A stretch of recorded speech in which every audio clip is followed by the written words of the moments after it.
Magandang umaga po sa inyong lahat. Itago niyo na lang po ako sa pangalang Conrado. Nais ko pong ibahagi sa inyong YouTube channel ang aking naging kakaibang karanasan tungkol sa mga kababalaghan at kung paanong nagkaroon ng kasagutan ang aking paghahanap ng ilang dekada na rin. Kung ano ang aking tinutukoy ay siyang nais kong ibahagi sa inyong masugid na mga taga-subaybay. Ilang taon na rin ang nakalipas mula nang mangyari ang aking kwento. Isa akong biyudo at may isang anak na lalaki, si Ping. 10 taong gulang, hindi niya rin ito tunay na pangalan. Humahangos ng umagang yon na umuwi ng bahay ang aking anak. Tay! Tay!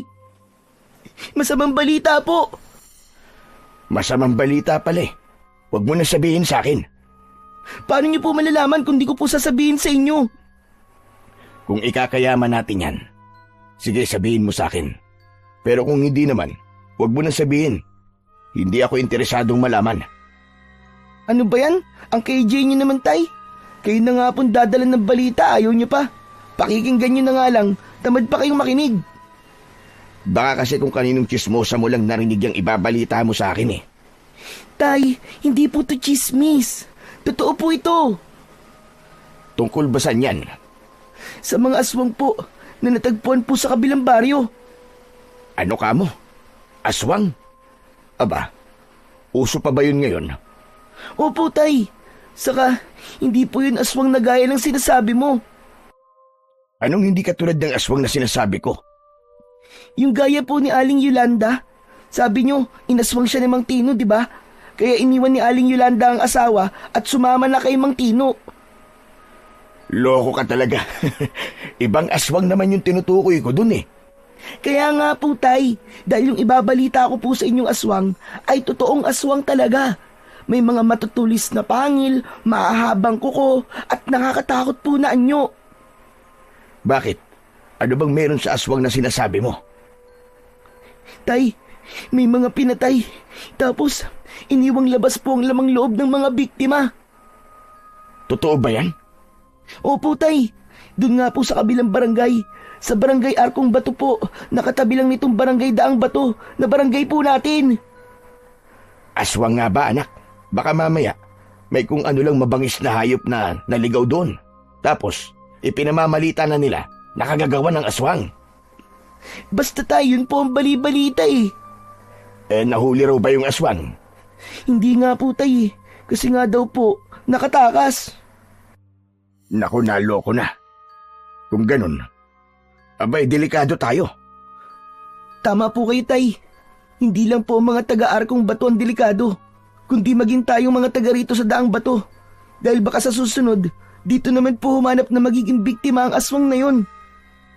Tama ka dyan, anak. Kaya kailangan mag-ingat tayo.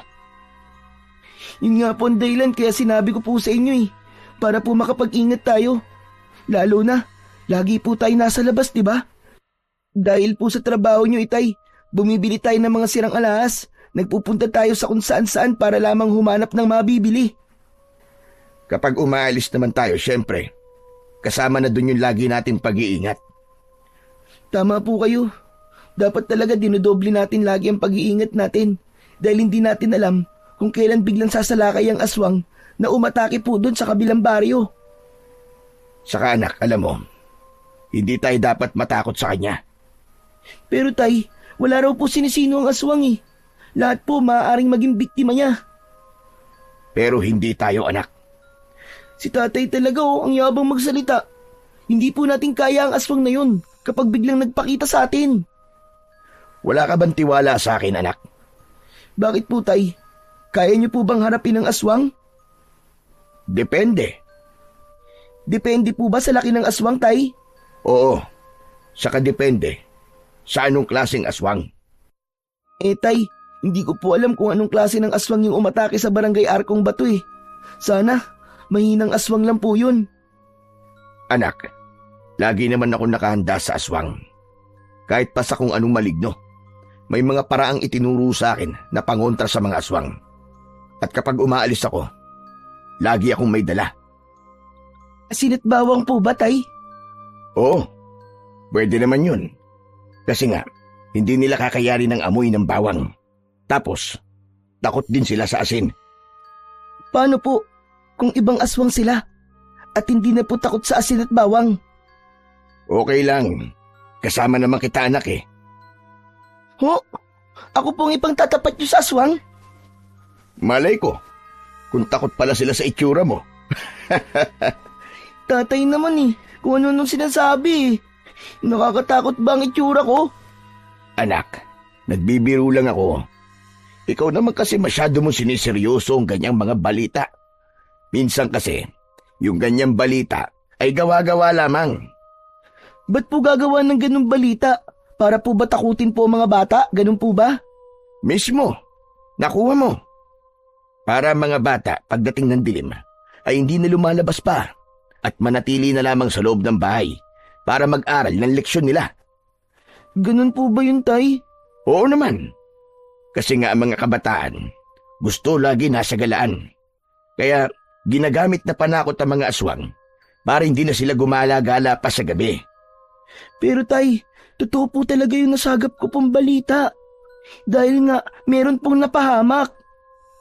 Kaya nga, dapat ay mag-ingat na lang tayo para walang masamang mangyari sa atin. May kakulitan ang anak kong si Ping. Minsan, marami siyang mga tanong at hindi siya titigil hanggat hindi nalalaman ang sagot sa kanyang tanong. Bilang magulang, ayoko ring kumpirmahin ang tungkol sa napapabalitang aswang. Dahil makakaapekto lang yon sa kanyang isipan bilang isang bata. Magdudulot ng takot at pagkabahala. Ayokong lumaki siya na mahina ang loob dahil hindi yun makakatulong sa kanya. Pero Tay, hindi po ako natatakot sa aswang. Talaga? Opo, kasi nga po sabi nyo, kampo ng dilim ang mga aswang. Tama ka. Kaya nga sila ay masasama dahil nasa panig sila ng kadiliman. Lagi naman po tayo nagsisimba, di ba Tay? Kaya tiyak na hindi po tayo pababayaan ni Jesus. Tama ka, anak. At siya ang magiging kakampi natin at magliligtas sa atin sa anumang oras. Tama po kayo, Tay. Kaya wala po tayong dapat nakatakutan. Napangiti na lamang ako sa sinabi ng aking anak. Dahil sa murang kaisipan niya, ay unti-unti nang nakaukit ang pagtitiwala sa may kapal na siyang makakatulong sa kanya laban sa mga kasamaan. Pero siyempre, kailangan pa rin namin ang maging matataga at matapang. Dapat pa rin sa amin manggagaling ang unang pagkilos at paggawa ng paraan. Dahil sabi nga, nasa tao ang gawa, nasa Diyos ang awa. Hindi rin nawala sa isipan ko ang tungkol sa ibinalitang yun ni Ping. Dahil pangamba at pag-aalala ang hatid nun sa baryo Arkong Bato. At sapagkat karatig lang nun ang aming baryo, ay apektado na rin ang mga kababaryo namin sa hindi magandang balita. Ang balitang kumakalat tungkol sa gumagalang aswang sa baryo Arkong Bato ay hindi maaaring makaapekto ng aming pinagkakakitaan. Pagbili kasi ng mga sirang alahas ang trabaho ko at nakakarating sa iba't ibang barangay. Minsan nga ay sa ibang bayan pa para humanap ng mga taong may mga sirang alahas na nais nilang ipagbili. Ito naman ay naibibenta ko rin sa aking mga kakilala na nagtutunaw ng mga sirang alahas na may halong ginto para gawing bagong alahas. Hindi madali ang trabaho kong ito at madalas nga ay isinasama ko si Ping. Lalo na kapag wala siyang pasok sa eskwelahan. Nakasanayan na ng anak ko ang sumama sa akin sa pamimili ko ng mga alahas. Pero noon ko lang sa kanya narinig ang ganong katanungan.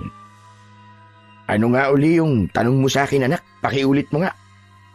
Ang sabi ko po, Tay, kung bakit po sa dami ng trabaho ay ang pamimili po ng sirang alahas po ang napili nyo. Di po ba kayo napapagod na araw-araw, lakad po tayo ng lakad? Tapos kung saan-saan pa po tayo nakakarating? Wala akong magagawa. Ito na kasi yung nakasanayan kong trabaho eh. Pwede naman po kayong pumili ng iba pang trabaho, Tay. Pwede pong magtinda na lang po tayo sa palengke. Madali lang naman po yun eh. Anak, ganito kasi, minahal ko na rin ng ganitong trabaho. Kasi po, Tay, ang hirap din kasi kapag lagi pong umuulan. Hayaan niyo, Tay, ako po mag-aaral po ako mabuti. Para po kapag tapos na po ako sa pag-aaral at may trabaho na po ako na po ang bahala sa inyo. Ako na lamang po magtatrabaho para sa atin. Hindi na po kayo pupunta kung saan-saan araw-araw para bumili po ng mga alahas.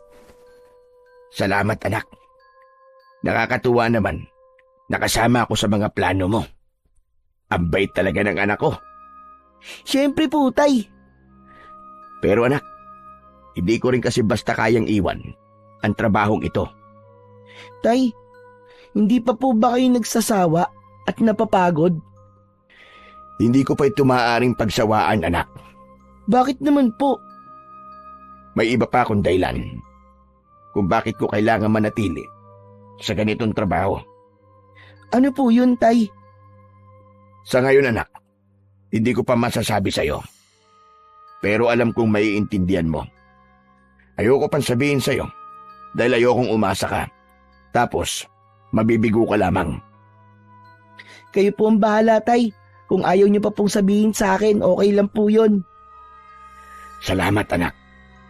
Pero kapag nagkaroon na ng linaw ang tungkol sa sinabi ko sa'yo, siyempre, ikaw ang unang-unang makakaalam. Malinaw sa aking isipan ang rason ko kung bakit kailangan kong piliin ang ganitong uri ng trabaho. Sapagkat ito lang ang alam kong paraan para magkaroon ng katuparan ang isang bagay na sa kamusmusan ko pa lang ay akin ng pinangarap. Kaya ng araw na yon ay nakatakdang magtungo kami ni Ping sa barangay Arkong Bato, pati na rin sa iba pang barangay dahil nga sa aking trabaho. Aalis na po ba tayo, Tay? Oo, anak. Kung hindi ako hahanap ng mga nagbebenta ng sirang alahas, ay hindi ako kikita. Hindi ko na mabibili ang gusto mo. Kaya nga po tutulungan ko po kayo, Tay. Salamat, anak, ha. Pero kailangan po, magdala po tayo ng mga gamit na pangontra po natin sa aswang. Ay, nako. Hindi mo talaga nakakalimutan yung balita tungkol sa aswang, ano? Oo naman po, Tay. Kaya ako na lamang po ang bahala. Maghahanda ako ng pangontra laban po dun. O sige, kung gusto mo, ikaw ang masusunod. Ipinaubaya ko na lamang sa aking anak ang tungkol sa mga bagay na kailangan para pangontra sa mga kampo ng dilim. Tay, okay na po. Handa na po ako. May nakaredy na po akong bawang at asin. Ewan ko na lang po kung magawa pa tayong pakialaman ng mga aswang na maaaring makainkwentro natin. Lagot talaga sila sa atin, Tay. Iahanda ko naman ang aking balisong na regalo pa sa akin ng aking ninong. Di ba, Tay, sabi niyo po sa akin yung balisong po na yan ay galing po sa Bulalakaw tapos ginawa pong talim ng balisong. Ganun na nga, anak. Kaya ibig sabihin lang po, mainam po talaga na sandatayan laban po sa mga aswang. Nagtungo kami ni Ping sa barangay Arkong Bato para simulan na ang pagbili ng sirang alahas sa mga taong naroroon. Positibo ako na may magbebenta sa amin. Habang naglalakad kami ni Ping, lumapit sa amin ang isang lalaki. Malaki siya at malapad ang katawan. Tila ba mukhang kontrabida sa pelikula. Teka sandali. Bago kayo dito, no? Opo. Mamimili po kami ng mga lumang alahas. Yun nga lang kaya ang pakay nyo. Baka naman, nagmamanman lang kayo. Naku, hindi po, Manong. Saka, Ba't naman po kami magmamanman? Ako nga pala si Kapitan Lino, ang pinagkatiwalaang manguna dito sa barangay. Kumusta ho kayo, Kapitan? Mabuti naman. Conrado po ang pangalan ko. At ito naman pong kasama ko ay si Ping. Anak ko po. Hello po, Kapitan. Paumanin, kung nag-isip ako ng hindi maganda sa inyo. Bakit po, Kapitan? Ano po bang problema dito sa barangay Arkong Bato? Hindi siguro kaila sa inyo ang nangyari dito sa baryo namin. May mga taga rito na naging biktima ng mga aswang. Opo, nakarating nga po yun sa akin. Kaya nga lahat ng mga bagong muka na nakikita namin na pumapasok dito sa aming barangay ay sinisita namin bilang pag-iingat. Huwag po kayo mag-alala, Kapitan. Dahil wala po kaming gagawing masama ng anak ko dito. Totoo po yun, Kap. Mamimili lang po kami ng mga luma at sirang alahas. Yun lang po ang sadya namin dito. Tama po ang anak ko. Kaya wala po kayong dapat na ikabahala. Saka, hindi rin po kami aswang. Sa gwapo po namin ng tatay ko eh. Malabo po maging aswang kami. Palabiro pala ang anak mo. Pasensya na po kayo sa anak ko, Kapitan. Okay lang, Conrado. Nakakatuwa nga siya dahil hindi mahiyain. Kung ganun po, Kapitan, ayos na po kami dito ni tatay. Pwede na po naming ipagpatuloy ang aming negosyo. O sige, basta mag-iingat kayo. Pero hindi ko maaaring tiyakin ang inyong kaligtasan habang nandito kayo sa barangay ko. Huwag po kayo mag-alala, Kapitan. Kaya po naming alagaan ang aming mga sarili. Kami na pong bahala. At maraming salamat po. Maayos naman ang naging pag-uusap namin ni Kapitan. Kaya hinayaan niya kami na ipagpatuloy ang pag-iikot sa barangay para makahanap ng magbebenta sa amin ng mga sira at lumang alahas. Sinuyod namin ang bawat lugar sa barangay na yon. Inabot na kami ng hapon, pero mukhang wala pa rin lumalapit sa amin para magbenta ng sirang alahas. Napaisip tuloy ako na baka hindi mahilig mag-alahas ang mga taga-barangay Arkong Bato. Nakakalungkot naman po, Tay. Nangawit na po ako sa paglalakad pero mukhang uuwi po tayong luhaan. Anak, huwag kang mawawalan ng pag-asa. Malay mo, may biglang magbenta pa rin sa atin. At hindi nga ako nagkamali. Dahil maya-maya lang ay may tumatakbong batang lalaki na lumapit sa amin. Manong! Manong! Pinapatawag po kayo ng Lola Santina ko. Aba, bakit daw iyo? Meron daw pong kwintas na ibibenta po sa inyo. Talaga, bata? May ibibenta sa amin ng lola mo? Oo, kaya nga pinatakbo ko ni Lola para lapitan kayo eh. Wow, ayos pala. Ay, siya nga pala. Ako nga pala si Ping. Ikaw, anong pangalan mo? Mikoy ang pangalan ko. Ako si Ping, at ito naman ang tatay ko na si Conrado. O siya, halika na, Mikoy. Punta na natin ang lola mo para makita ko na yung kwintas na ibibenta niya. Nauna nang lumakad si Mikoy at nakasunod naman kami ng anak ko. Pagkalipas ng ilang minuto ay narating namin ang isang maliit na kubo. Nandito na po tayo sa bahay namin. Sandali lang po pupuntahan ko lang po sa looban Lola Santina ko. O sige, Mikoy, maghihintay na lang kami dito sa labas. Pumasok na sa loob ng bahay ang bata at pagkaraan lamang ng ilang saglit ay kasama na niya ang isang matandang babae. Lola Santina, sila po yung pinahabol niyo po sa akin. Si Mang Conrado po at si Ping. Pasensya na kayo. Naabala ko pa kayo, Conrado. Nakita ko kasi, napapauwi na yata kayo. Kaya nga po eh. Pero, nagbabakasakali pa rin kami na may tatawag sa amin para magbenta ng alahas. Swerte nga po kasi bigla pong dumating si Mikoy. Ano nga ho pala yung ibibenta nyo sa amin? Isang bagay na nakita ko lang din. Pero nagbabakasakali akong merong pakinabang. Pwede ko hubang makita yung alahas po na ibibenta nyo? Hanggang sa may dinukot ang matandang babae sa loob ng kanyang saya. Nakabuhol yun ng panyo. Kinalas ang pagkakabuhol at tumambad sa amin ni Ping ang isang kwintas na tila isang medalyon. Ito ang kwintas na sinasabi ko sa inyo. Inilahad ko ang aking kamay at inilagay naman ng matandang babaeng aking kaharap ang isang medalyon sa aking palad. Hindi naman ito yari sa ginto, kundi sa tanso. May nakaukit sa medalyon na tila ba araw. Ang mga letra na naroon ay paikot na nakaukit sa araw at hindi ko mabasa dahil kakaiba ang pagkakaukit nito. Tay, kakaiba po ang kwintas na yan Bumibili po ba tayo ng ganyan? Hindi ko pa rin alam, anak, dahil hindi naman ito gawa sa ginto eh. Hindi po ba kayo bumibili ng ganyan?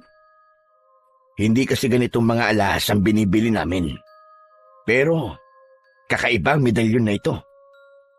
Kung hindi nyo binibili ang kagaya niyan, ay pwedeng ibigay ko na labang sa inyo. Oh, ibibigay niyo po sa akin? Oo, kasi nga, kung hindi naman pala nabibili, edi ipamimigay ko na lang. Kaya, sige, sa inyo na lang yan. Lola, sa akin na lang po kaya. Hindi na, apo. Saka, wala ka namang paggagamitan yan. Pwede ko pong isuot na lang yan, Lola. Tsak, babagay po sa akin yan. Nakakahiya naman na po kung babawiin ko pa. Kaya hayaan mo nang ibigay ko na lang dito kay Conrado. Sige na nga po. Huwag po kayo mag-alala. Dahil kahit papano ay magbibigay po ko ng konting pera sa inyo, Aling Santina.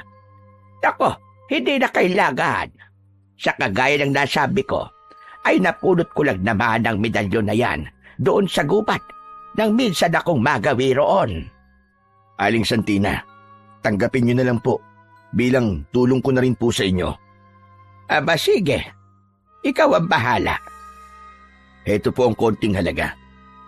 Sige po, kunin niyo na po ito, Aling Santina. Salamat. Malaking tulong ito sa amin ng apo ko para pambili ng pagkain. Hindi na rin kami nagtagal pa ng anak ko sa pakikipag-usap kay Aling Santina. Kailangan na rin naming umuwi. Habang naglalakad kami, ay pinagmamasdan ko ang medalyon na ibinigay sa akin ni Aling Santina.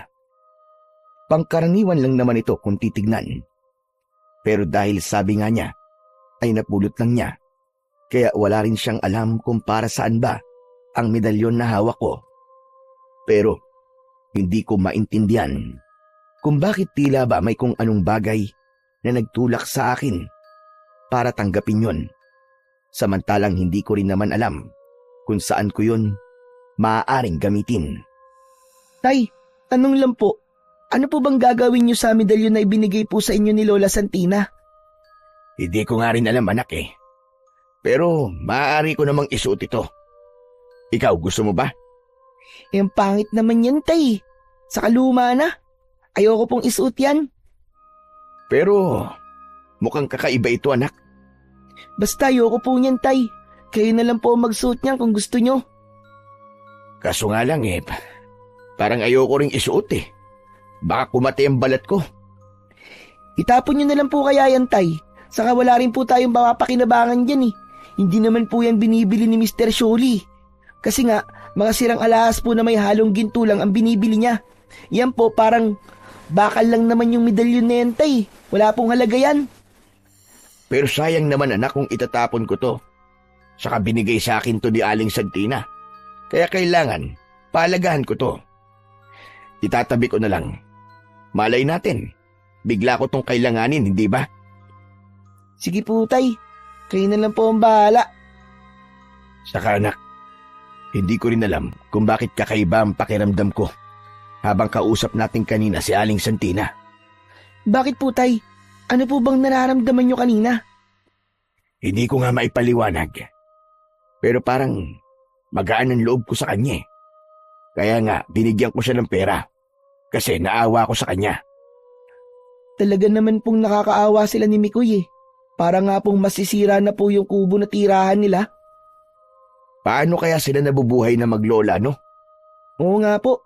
Kung matanda na po si Lola Santina, saan po sila kumukuha ng pagkain nila, di ba? Hayaan mo. Kapag sa sunod na araw at nagawi ulit tayo sa lugar na ito, papasyal tayo sa bahay nila. Sige po. Saka, mukhang mabait din po si Mikoy. Pwede ko po siyang maging kaibigan. Dahil hindi ko alam kung anong gagawin ko sa medalyong ibinigay sa akin ni Aling Santina, kaya inilagay ko na lang muna yon sa aking bulsa. Pagdating sa bahay, ay itatabi ko na lamang kasama ng iba kong mga gamit. Hindi kasi ako mahilig magtapon ng mga gamit kahit ito ay luma na. Mas gusto kong itabi lamang yon dahil nga ang mga lumang gamit ay nagpapaalala sa akin ng mga nakalipas. Kapag nakikita ko uli ang mga ito, ay bumabalik sa isipan ko ang mga karanasan at alaala na may kaugnayan sa isang lumang gamit. Hindi naging mainam para sa amin ni Ping ang maghapong lumipas. Wala kaming nabiling sirang alahas, subalit alam kong nangyayari talaga ang ganon. Ngunit maaaring sa susunod na araw ay siswertihin na kami. Ganon naman talaga. Hindi sa lahat ng araw ay laging umaayon ang pagkakataon. May araw talaga na minamalas at may pagkakataon naman na sadyang maamo ang swerte. Kaya umaasa na lamang ako na makakabawi kami sa mga susunod na araw. Napagod kami sa maghapong paglalakad. Kaya nang sumapit ang gabi pagkatapos naming maghapunan, ay naghanda na si Ping para matulog. Gusto ko na ring magpahinga dahil bukas ay muli kaming aalis ng anak ko para sa aming pag-iikot. Tahimik ang gabi, kaya maaga rin kaming nakatulog na mag-ama. Subalit nasa kalagitnaan ng hating gabi nang magising ako dahil sa malakas na kalabog mula sa bubong ng aming bahay. Nawari bang may mabigat na bagay na bumagsak doon. Napabangon ako sa pagkakahiga. Napatitig ako sa bubong ng bahay. Maigi na lang at gawa na sa yero ang aming bubong. Marahil kung yari ito sa sawali o kugon, malamang ay nasira ito o kaya ay lumusot sa loob ng bahay namin ang bagay na bumagsak doon. Habang nakatingin ako sa bubungan, ay narinig kong nagsalita si Ping. Nagising na siya. Tay, ano po nangyari? Parang may ingay po kanina. Narinig mo rin ba yun, anak? Opo, nagulat nga din po ako eh. Merong bumagsak sa bubong ng bahay natin. Ano po yun, Tay? Hindi ko rin alam eh. Saglit pa, ay nakarinig kaming mag-ama ng ingay mula sa labas ng bahay. Ingay na tila tunog ng kung anong hayop. Hindi ko mawari kung ungol ba yun o atungal. Napatingin ako sa bintana ng bahay na nakalimutan ko palang isara. Tila galing sa lugar na malapit sa bintana ang pinagmumulan ng ingay. Lumapit ako sa bintana upang isara yon.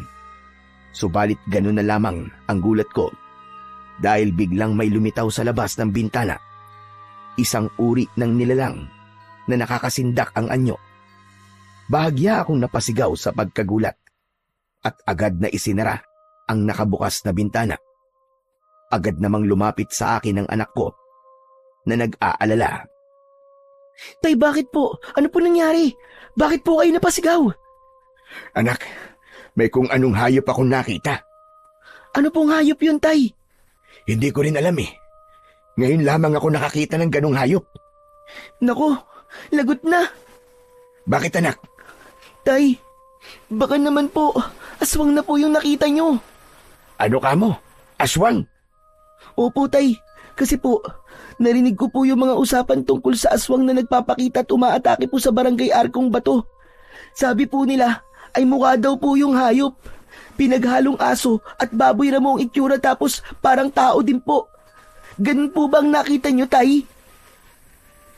Hindi kagad ako nakasagot sa tanong ng anak ko dahil tama ang kanyang deskripsyon sa nilalang na nakita ko sa labas ng bintana. Isang parang tao dahil nakatayo ito pero ang itsura ay katulad sa hayop na aso at baboy ramo. O Tay, bakit hindi na po kayo nakapagsalita? Ganun po ba nakita nyo? Mukhang aso po ba na baboy mo? Oo anak, ganun na nga. Naku po, aswang nga po yun, Tay. Ibig sabihin, ay gumagala na rin po sila dito sa lugar natin.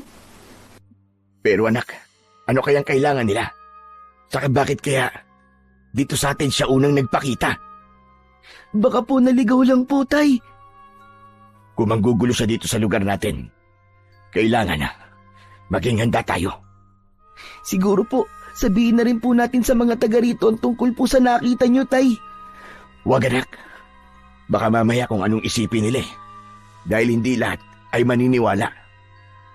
Mas maiging sila na lang mismo makakita para hindi na tayo mahirapan pang magpaliwanag sa kanila. Oo nga po, no? Baka isipin nila, nananakot lang po tayo at gumagawa ng fake news. Kahit po totoo naman po yung sinasabi natin. Kaya nga, mas maiging sila nang makakakita at makapagpapatunay para makapag-ingat din sila. Kasalukuyang kaming nag-uusap ng anak ko nang muli naming marinig ang ingay mula sa labas ng bahay. Kasunod nun, ang tila pagbundol sa dingding ng aming bahay. Tay, ano po yun? Parang gusto pong sirain ang dingding ng bahay natin, ah. Dito ka lang anak ha. Akala yata ng halimaw na yun eh. Matatakot ako sa kanya. Dito ka lang, wag kang aalis. Akong bahala.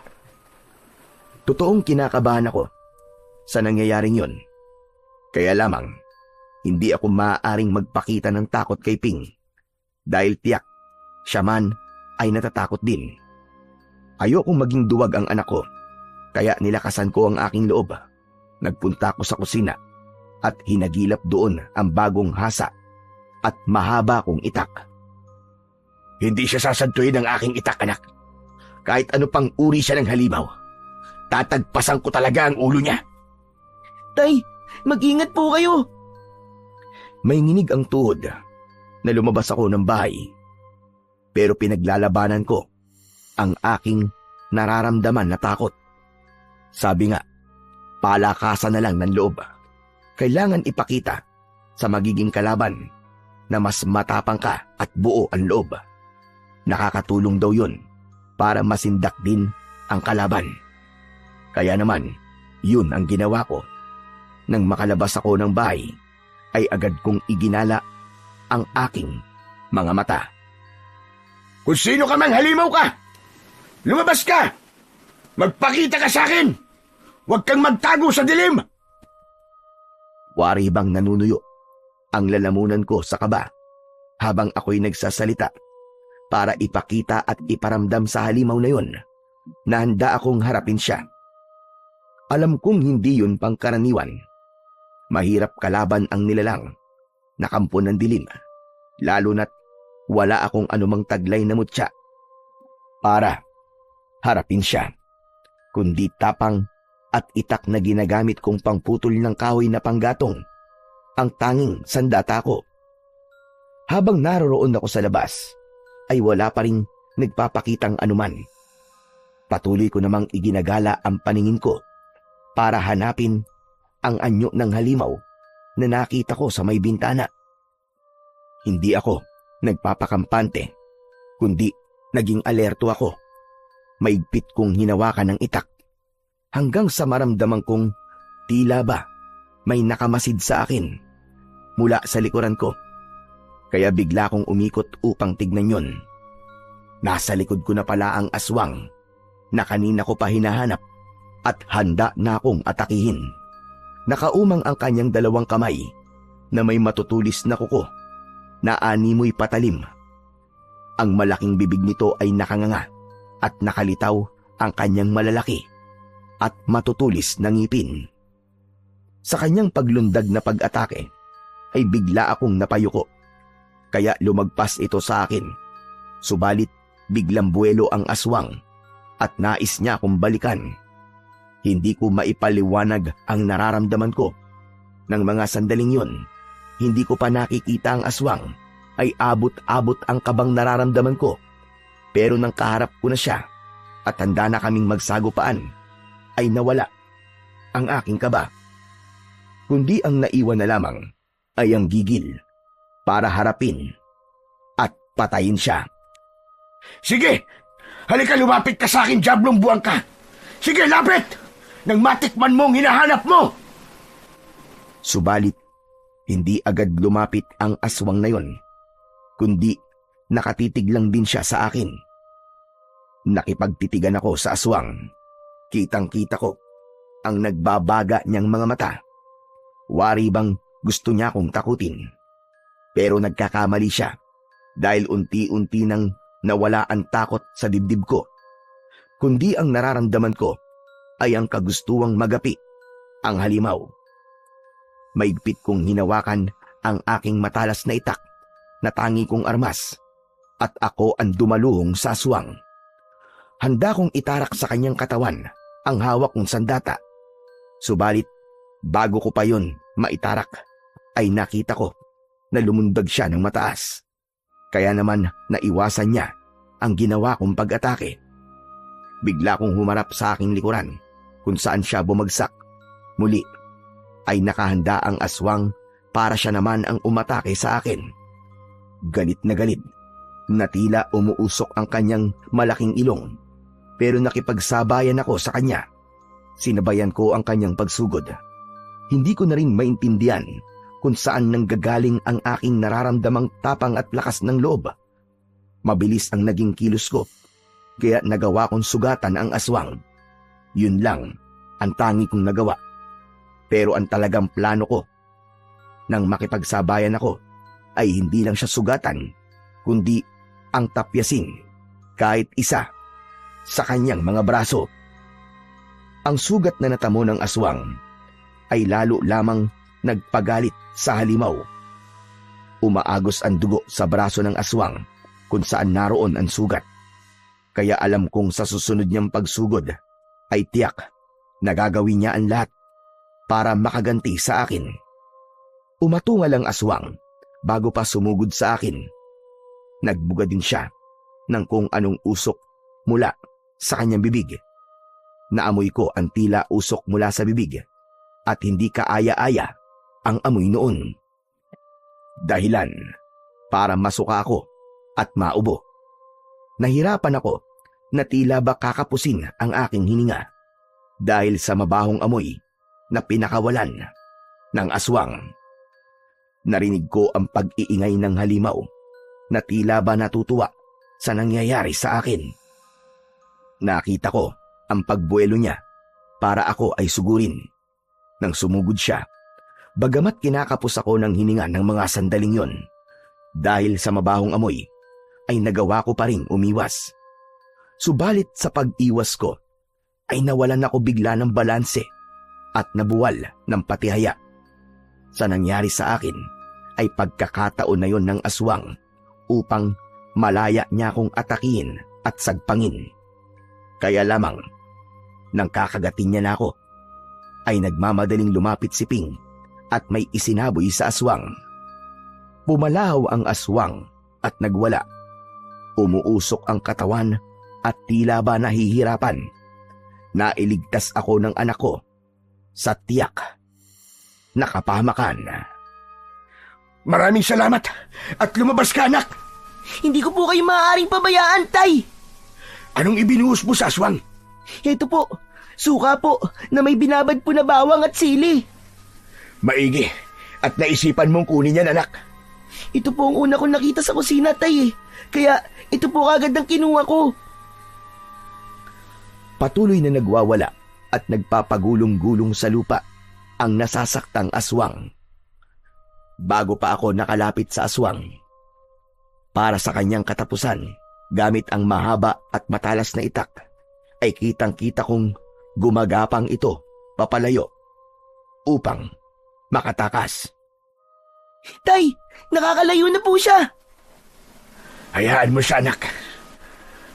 Tay, ang tapang niyo po. Pero anak, mas matapang ka dahil ikaw ang nagligtas sa akin. Salamat po dito, Tay.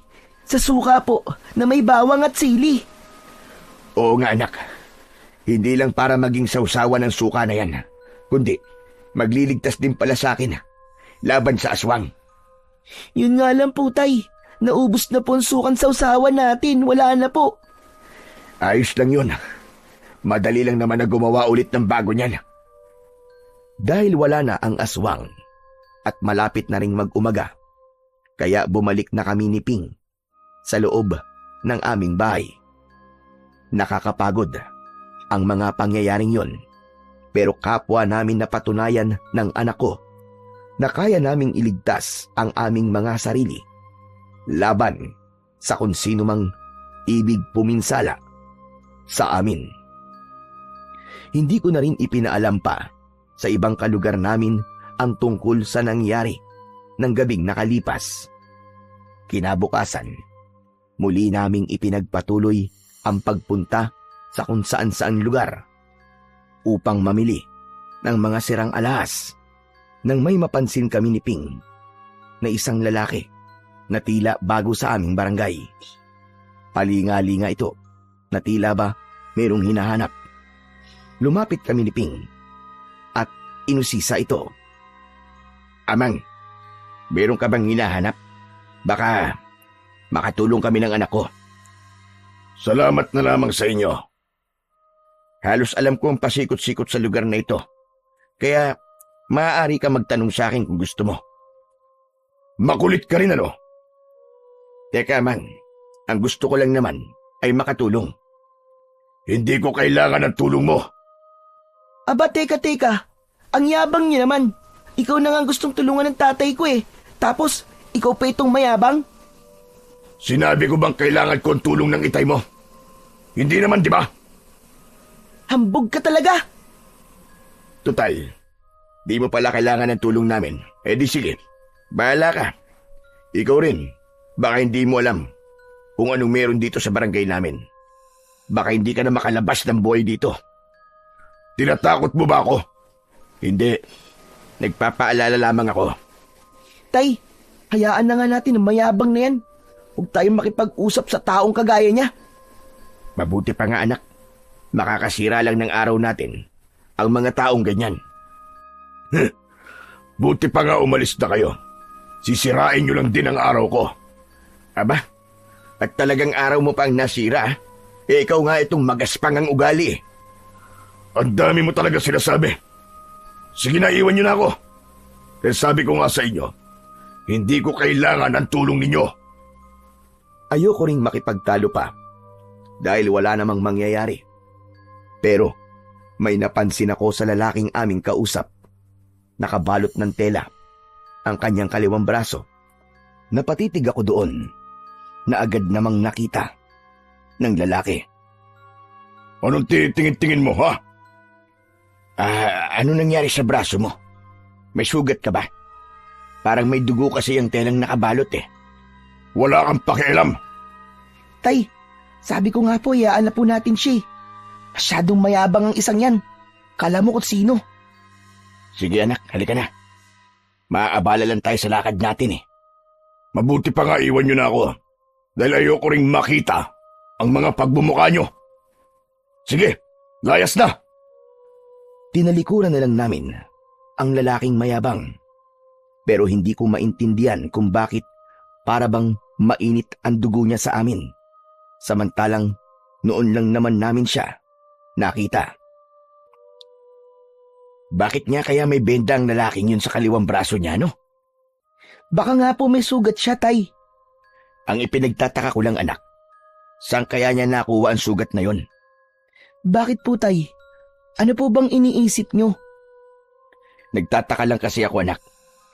Naisip ko, di kaya siya yung aswang na nakainkwentro natin kagabi? Po, bakit niyo naman po nasabi yun, Tay? Dahil kaliwang braso ng halimaw ang tinamaan ko ng itak ko kagabi nang magpambuno kaming dalawa. Oo nga no, kaya posibleng siya po yung aswang na ngayon ay nasaan niyo pong tao. Tama ka, anak. Dahil madalas ang aswang ay nasaan yung tao kapag araw. Maaaring aswang nga siya, Tay. Saka, bakit parang ang init ng ulo niya sa atin nang kausapin natin siya kanina, di ba? Wala naman tayong kasalanan sa kanya. Saka, ngayon lang natin siya nakita. Yun nga din po ang iniisip ko, Tay. Nangiinis siya sa atin, samantalang gusto lang naman natin siyang tulungan, di ba? Baka kasi meron po siyang hinahanap. Kaya nga, maaaring siya ngang aswang. Nilingon namin ni Ping ang lalaking kanina lang ay kasagutan namin. Kaya lamang, wala na ito. Hindi na namin makita pa. Tay, bigla po siyang nawala doon, oh. At dali naman niyang nawala. Hindi pa tayo halos nakakaalis dito, ha. Tay, sigurado, may itinatago po ang lalaking yun. Oo, anak. Kaya kailangan makilala natin siya ng gusto. Palaisipan sa akin ang tungkol sa inasal ng lalaking yon. Kaya naman, may nabuo akong plano sakaling makita uli namin siya. Dahil sa muli naming pag-iikot, mapapadaan kami sa lugar ni Naaling Santina. Kaya sinadya kong doon muna kami dumaan para kumustahin ang maglola. Hindi ko rin mawari, pero para bang nagkaroon ako ng interes sa buhay ng maglola. Kaya lamang, malayo pa kami sa bahay ng mga ito nang makita ko na may kausap sa harap ng kanyang bahay, ang matandang babae. Tay, ano pong gagawin natin kina Lola Santina? Kukumustahin lang natin sila. Tay, tignan niyo po, oh. Yung kausap po ni Lola Santina. Bakit, Ping? Di ba, Tay, yan po yung lalaking mayabang na nakausap po natin kanina? Aba, oo nga no. Nandito rin siya. Ang bilis naman po niyang makarating dito. Saka, ba't kausap niya po si Lola Santina? Hindi muna kami lumapit, kundi saglit muna kaming nagkubli ng anak ko. Hinintay naming makaalis ang lalaki. Saka kami lumapit sa bahay ng matandang babae. Masaya kaming sinalubong ni Mikoy. Andito kayo uli, Ping? Oo, Mikoy. Sabi kasi ni Tatay, dumaan muna kami dito. Kumusta kayo ni Mang Conrado? Ayos lang, Mikoy. Napasyal uli kayo dito, Conrado. Salamat nga pala sa tulong na binigay mo sa amin kahapon. May naipambili kami ng bigas ditong apo ko. Nako, wala ho yun, Aling Santina. Maliit na bagay ho. Ay siya nga pala. May mga nakausap ako na gusto magbenta ng sirang alahas. Gusto mo bang sabahan kita sa kanila? Aba, oo naman ho. Pero may tatanong lang po ako sa inyo, Aling Santina. Ano yon, Conrado? Kanina kasi, nakita namin na may kausap kayong lalaki. Kilala niyo ho ba siya? Oo, pero kailan ko lang din siya nakilala. Madalas nga siyang pabalik-balik dito sa bahay ko. Bartolo ang kanyang pangalan. Bartolo pala ang pangalan niya, Tay. Bakit? May problema ba kayo sa kanya? Mayabang po kasi siya, Lola Santina, eh. Oo. May kayabangan nga kung sumagot ang taong yon. Pero napagpapasensyaan ko na lang. Ano ho bang kailangan niya sa inyo, Aling Santina? At sabi niya, ay meron daw siyang hinahanap. Pero ayaw namang sabihin sa akin kung anong hinahanap niya. Kung tao ba o kung ano. Bakit sa inyo po siya nagtanong? Hindi ko nga rin siya maintindihan eh. Para bang pakiwari ko, ay nandito sa lugar ko yung hinahanap niya. Ang sabi niyo ho, hindi niyo alam kung tao ba o bagay ang hinahanap niya. Di kaya yun yung medalyon na ibinigay niyo ho sa akin? Teka, oo nga no. Kaya lamang, hindi naman niya masabi sa akin ang derechahan. Pero paano kaya niya nalaman na may medalyon akong iniingatan? Baka naman ho naramdaman niya. Dahil nga, mukhang kakaiba yung Bartolo na yun. Kakaiba? Ano bang ibig mo sabihin, Conrado? Napahinto ako sa aking sinabi at napaisip. Hindi ko alam kung dapat nga bang pagkatiwalaan si Aling Santina ng tungkol sa kutob namin ni Ping. Sa tunay na pagkatao ni Bartolo, mahirap magtiwala. Kaya pinili ko na muna na wag mo nang sabihin ang tungkol sa bagay na yon. Hindi mo na sinagot ang tanong ko, Conrado. Ano ba yung sinasabi mo? Nakakaiba si Bartolo. Kwan ho. Kakaiba po ang kanyang pag-uugali. Ganon talaga. Iba-iba ang ugali ng tao. Kaya minsan nga, mahirap talagang pakibagayan. Tama ho kayo. Kasi nga kami, sinungitan din kami ni Bartolo. Baka naman meron lang siyang pinagdadaanan. Kaya ganon ang kanyang pag-uugali. Siguro nga ho. Pero Aling Santina, kanina ho ba habang kausap niyo siya, meron ho ba siyang tinanong sa inyo? Abay, meron. At sabi niya, kung may ginawa raw kami ng apo ko kahapon, kung may bagay kaming itinapon. Hindi ko nga ba intindihan kung bakit ganon ang tanong niya sa akin. Agad na pumasok sa isipan ko ang medalyon na ibinigay sa akin ni Aling Santina. Posibleng ito nga ang tinutukoy ni Bartolo. Kung yun nga ang ibig niyang tukuyin, ba't niya hinahanap ang medalyon? Ayon kay Aling Santina, ay nakita lang niya ito sa gubat. Hindi kaya sa kanya ang medalyon na yon? Kung kay Bartolo, anong meron sa medalyon? Ilan lamang yon sa mga katanungan na lumiligalig sa isipan ko. Habang iniisip ko ang tungkol sa medalyon, ay kinalabit ako ni Ping. Sinenyasan ako ng aking anak na may sasabihin sa akin.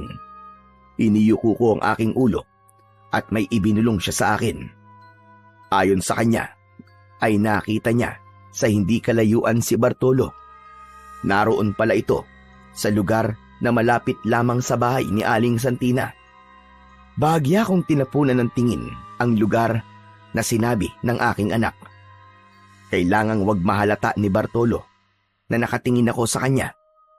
Napansin naman yon ni Aling Santina. Bakit, Conrado? May problema ba? Bago pa ako nakasagot sa tanong ni Aling Santina, ay nauna nang sumagot ang anak ko. Lola Santina, hindi pa po pala nakakalayo si Mang Bartolo. Oo nga po, Lola Santina. Nandito pa po siya. Nasaan? Wala naman ako nakikita. Lumingon ako sa lugar na kanina lang ay kinaroroonan ni Bartolo. Kaya lamang, wala na siya roon.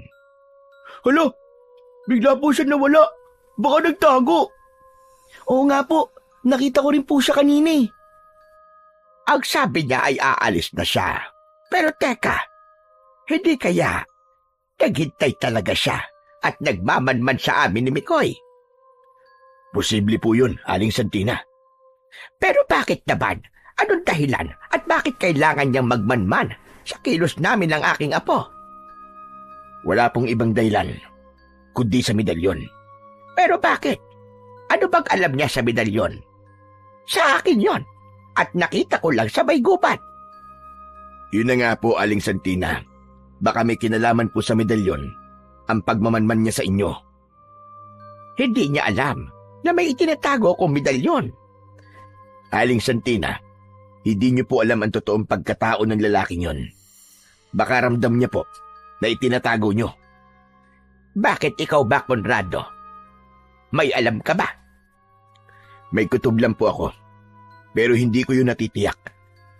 Na ano, Conrado? Posible po kasing isang aswang si Bartolo. Aswang? Naku po, nakakatakot pala siya kung ganun. Pero Mikoy, hindi pa namin sigurado yun.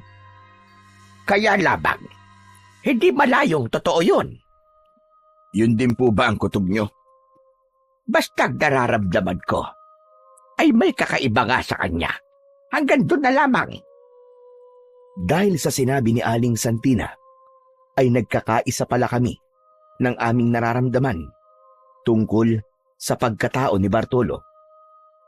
Kaya kailangan nating malaman yon, Aling Santina. Tama ka, Conrado. Saka dapat tayo maging maingat sa ating mga galaw. Pwede po kaming makatulong ni Mikoy. Oo nga po, Bago Konrado. Ano naman pwede niyong gawin? Susundan po namin si Mang Bartolo para malaman po namin kung sino ba talaga siya. Kaya niyo bang gawin yon?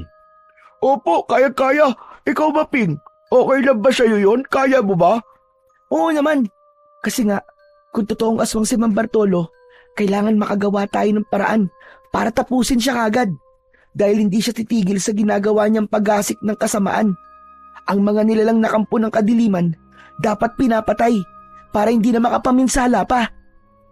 Tama ka dyan, Ping. Kaya dapat magtulungan talaga tayo. Kailangan natin malaman kung sino talaga si Mang Bartolo, di ba? Oo nga. Kung gusto mo, ngayon eh. Simulan na natin. Pwede po ba, Tay? Basta't mag-iingat lamang kayong dalawa. Lola, di po ba payag din kayo? Magkasama naman kami ni Ping eh. O sige, pumapayag ako. Pero gaya na sinabi ni Conrado, kailangan doblehin nyo ang inyong pag-iingat. Bagamat may pag-aalala, ay pinayagan ko si Ping sa plano nila ni Mikoy. Gusto nilang makatulong, lalo na't meron kaming hindi magandang karanasan ni Ping. Dahil nga sa naging pagsalakay ng aswang na muntik ko nang ikapahamak. Kaya magkasamang umalis ang dalawang bata. Sa pag-alis ng dalawa, ay nag-usap kami ni Aling Santina. May mga bagay pa akong kailangang itanong sa kanya. Isa pa, kailangan samahan din niya ako sa mga taong binanggit niya na nais daw magbenta ng mga sirang alahas. Nababahala pa rin ako na pinayagan ko ang aking apo. Pero alam naman po nila na dapat ho silang mag-ingat. Saka sa palagay ko, hindi maghihinala si Bartolo na magmamanman sila, lalo na't mga bata lamang ang dalawang yon. Sana nga, at walang mangyaring masama sa kanila. Aling Santina, may ilang bagay lamang po kong gustong itanong. Kung tungkol sa medalyon, Conrado, wala talaga akong masasabi sa'yo. Dahil nga, hindi naman sa akin yon. Pero, nung hawak niyo po bang medalyon, may kakaiba po ba na nangyayari dito sa bahay niyo? May nararamdaman po ba kayo kapag gabi? Aba, oo. Pero binabaliwala ko lang yon. Bakit, Conrado? May nangyari bang kakaiba sa inyo nang ibigay ko ang medalyon sa iyo? Opo, Aling Santina. May aswang na umatake sa bahay namin. Unang pagkakataon na nangyari yun sa tanang buhay ko. Iniisip mong may kinalaman ng medalyon? Yun nga po ang hinala namin. Gusto kaming patayin ng aswang na yun. Baka dahil sa medalyon. Pero, hindi naman nangyari sa akin yon. Sabi ko nga, may nararamdaman lang akong kakaiba na laging umaaligid dito sa bahay. Yun nga lang, hindi ako lumalabas kundi hinahayaan ko lang. Posibleng aswang nga yun, ano? Ganun na nga po, Aling Santina. Siguro, kaya inatake din ako dahil hinarap ko ang aswang at pinagtangkaan ko rin siyang patayin, kaya nanlaban sa akin. Ang hinala ko nga ay si Bartolo yun, dahil nakita ko ang benda sa kanyang braso kung saan ko nasugatan ng aswang na umatake sa akin. Mainam din pala na ibinigay ko na yun sa'yo.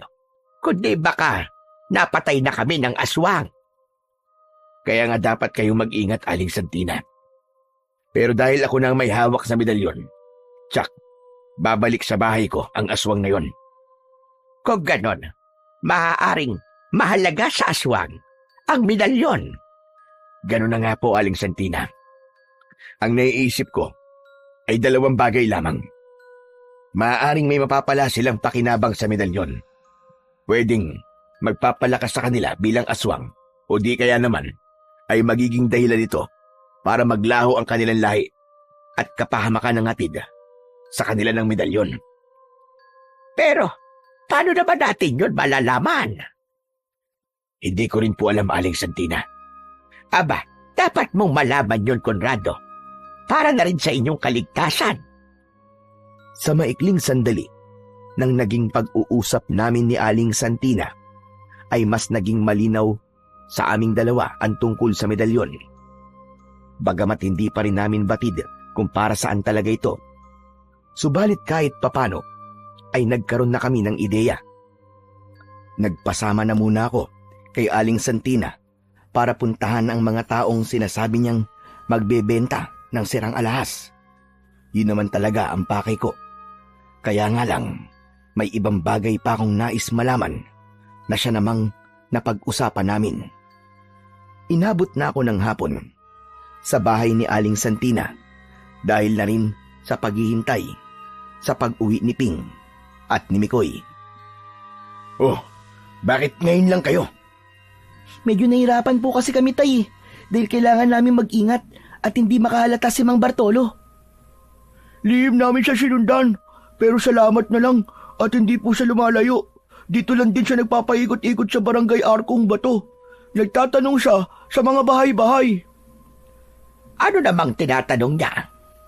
Hindi po namin alam pero para pong meron po siyang hinahanap. Sa palagay ko, paraan niya lang yun. Kunwari merong hinahanap. Pero isa sa dahilan ng pagbabahay-bahay niya ay para humanap ng kanyang mabibiktima. Pwedeng gano'n na nga. O ano, may nadiskubre pa ba kayo? Nag-iisa lang po siya sa kanyang tinitiran at alam po namin kung saan po yun. Hindi ba niya napansin ang pagsunod niyo sa kanya? Hindi po, dahil nag-ingat po talaga kami, tay. Ang mahalaga ay alam nyo na kung saan siya nakatira. Kaya magiging madali na para sa atin na tiyakin kung may kinalaman siya sa sinasabi mong aswang, Conrado. Nang makabalik na ang dalawang bata, ay umuwi na rin kami ni Ping. Dahil naging kaibigan na namin sina Aling Santina at Mikoy, kaya babalik kami sa kanila sa mga susunod pa na araw. Sumapit na muli ang gabi. Maaga ko nang pinatulog si Ping dahil alam kong napagod din siya sa ginawa nila ng bago niyang kaibigang si Mikoy. Nang makatulog na ang anak ko, ay kinuha ko sa lumang aparador ang medalyon na ibinigay sa akin ni Aling Santina. Hinawakan ko ang tali nito ng aking kanang kamay at iniangat yon. Paulit-ulit kong sinipat kung ano nga bang meron sa medalyon na yon. Kaya nga lang, wala naman akong makitang kakaiba rito. Simple lamang ito na para bang pangkaraniwang tanso at may nakaukit na araw. Yun nga lang, may mga kakaibang letra na hindi ko alam ang ibig sabihin. Dahil marumi ang medalyon, kaya humanap ako ng basahan upang linisan ito. Paulit-ulit kong kinuskos ang medalyon. Saglit pa ay nagkaroon ng imahe ang puting usok. Nag-anyo ito na katulad ng isang tao. Teka, sino ka? Isa ka bang genie? Nagkakamali ka. Hindi ako isang genie dahil hindi naman ako galing sa bote o kaya ay sa lampara. Paano kasi? Para kang isang genie. Tawagin mo na lamang ako sa pangalang Umbrano. Ako ang espiritu na nagbabantay sa medalyon. Ano ka mo? Espiritong nagbabantay sa medalyon? Bakit kailangan mong bantayan ang medalyon? Dahil may mahalagang ginagampanan ng medalyon. Maaari itong gamitin sa masama at maaari din gamitin para sa kabutihan. Teka, anong ibig mong sabihin, Umbrano? Ang medalyon ay nakuha ng alagad ng kadiliman. Maaari niyang gamitin ang medalyon upang makapagasik ng lalo pang kasamaan at kalatiman. Magiging malakas at makapangyarihan siya para gawin ang kahit na anong kabuktutan at kapahamakan ng mga tao.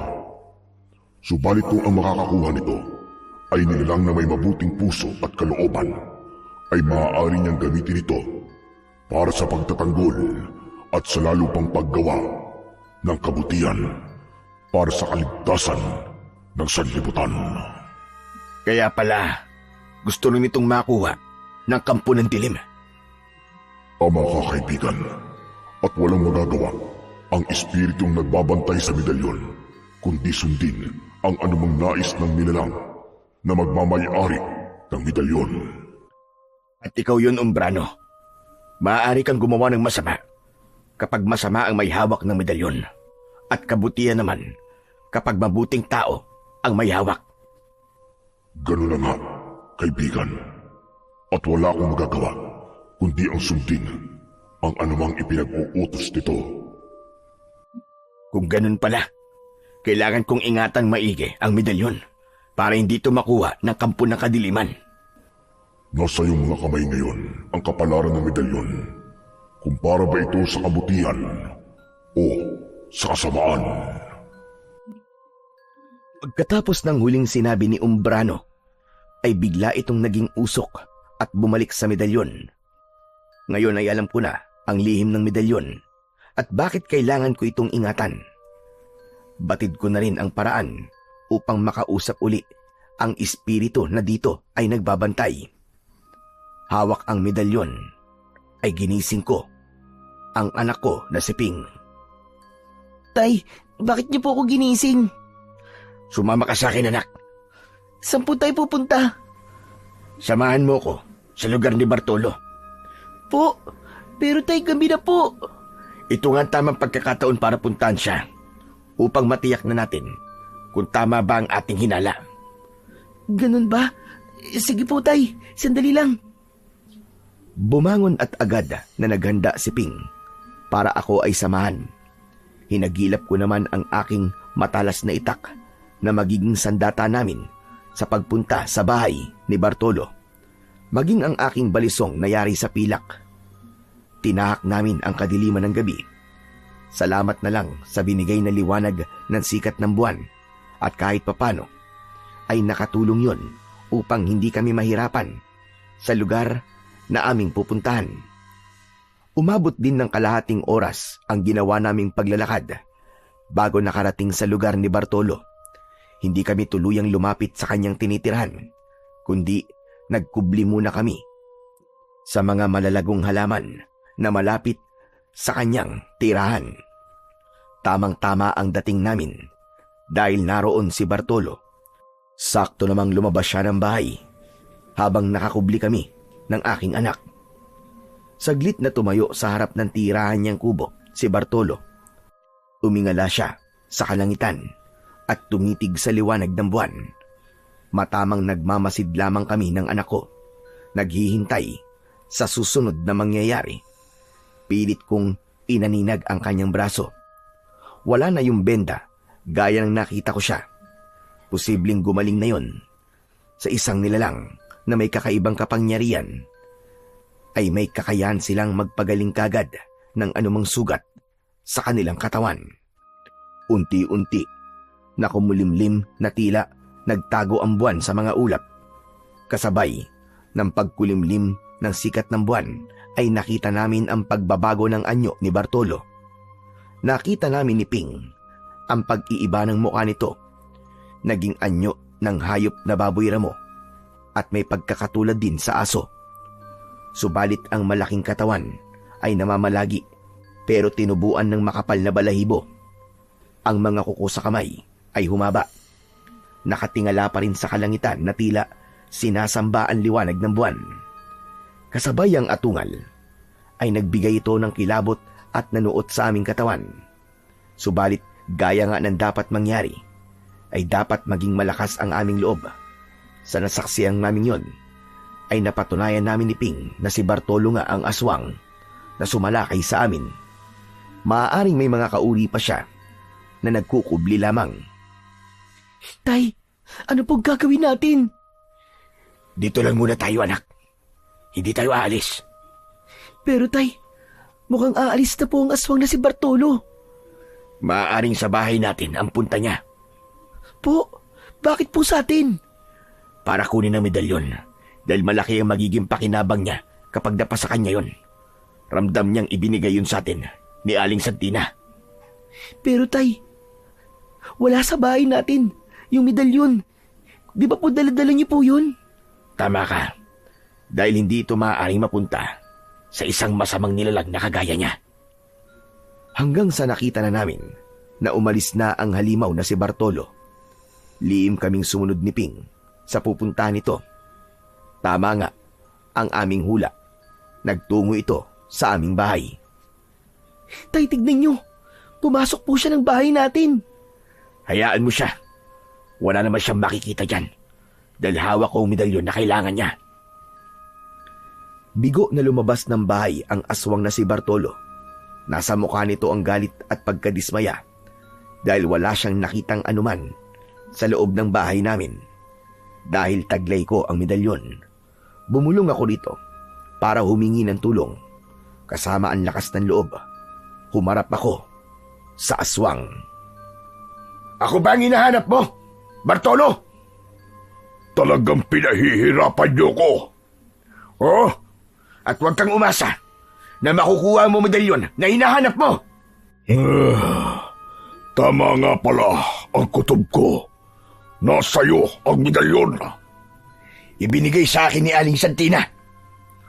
Ang walang iyang matandang yon. Nagagalit ka sa kanya dahil hindi niya sa iyo ibinigay, ganun ba? Oo, dahil para sa akin yan. Hangal ka ba? Paano magiging para sa iyo ito? Dahil ako ang dapat na magmay-ari niyan. Nawala yan ng aking ama sa gubat.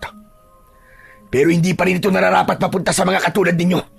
Dahil gagamitin mo lamang ito para sa lalo niyo pang kasamaan. Sinong may sabi sa'yo? Hindi mo na kailangan pang malaman. Alam ko na ang lihim ng medalyon. Kaya hindi mo ako maluloko, hayop ka. Kapag hindi mo ibinigay sa akin yan, lalo lang kayo mapapahamak ng iyong anak. Huwag mo akong takutin, Bartolo. Dahil matagal na akong takot. Oo nga. Hindi kami natatakot sa'yo. Aswang ka. Matapang na bata. Baka gusto mong ikaw ang una kong pisain.